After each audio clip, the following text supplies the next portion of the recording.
Our exhortation this morning comes from John 20, 24 through 29. Now Thomas, one of the 12, called the twin, was not with them when Jesus came. So the other disciples told him, "We have seen the Lord." But he said to them, "Unless I see in his hands the mark of the nails, and place my finger into the mark of the nails, and place my hand into his side, I will never believe." 8 days later, his disciples were inside again, and Thomas was with them. Although the doors were locked, Jesus came and stood among them and said, "Peace be with you." Then he said to Thomas, "Put your finger here and see my hands. Put out your hand and place it in my side. Do not disbelieve, but believe." Thomas answered him, "My Lord and my God." And Jesus said to him, "Have you believed because you have seen me? Blessed are those who have not seen and yet have believed." Poor Thomas. This is all people ever associate with him. Doubting Thomas. The other disciples got cool nicknames. James and John, the sons of thunder. Peter was the rock. At one time, Thomas was the twin, but now he's doubting Thomas. And it really doesn't seem fair, does it? You know, as Matt will read later in his sermon text, the other disciples were also shown the wounds in the hands and side of Jesus. So why does Thomas get railed for doing the same thing? Well, the difference is the timing. The other disciples saw Jesus on Easter evening, the first day of the week. Thomas, though, doesn't see Jesus until 8 days later, it says, the next Sunday. This is significant.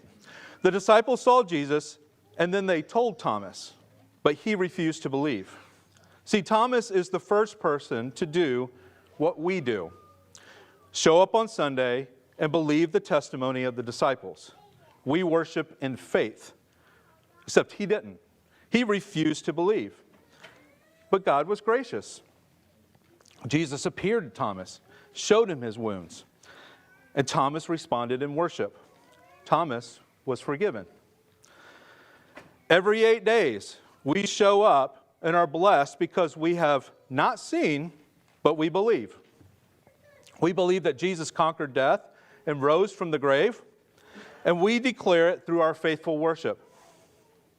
And we do this in a culture that refuses to believe. They believe every stupid thing that mankind can possibly invent in their twisted minds, except that Jesus is Lord. And really, this is not an issue of proof, right? It's an issue of rebellion. And it's also an issue of unrest.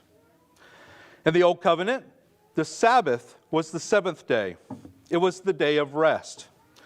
But more than that, it was a day of anticipation. It was a long pause before that 8th day of Easter, when the Messiah would come and create new life. Salvation came when he came. The 7 days of the Old Covenant were like an incomplete octave. You mind playing?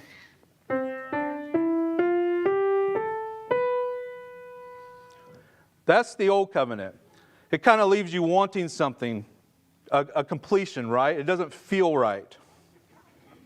But the New Covenant, we have been given that glorious 8th day. The octave is complete.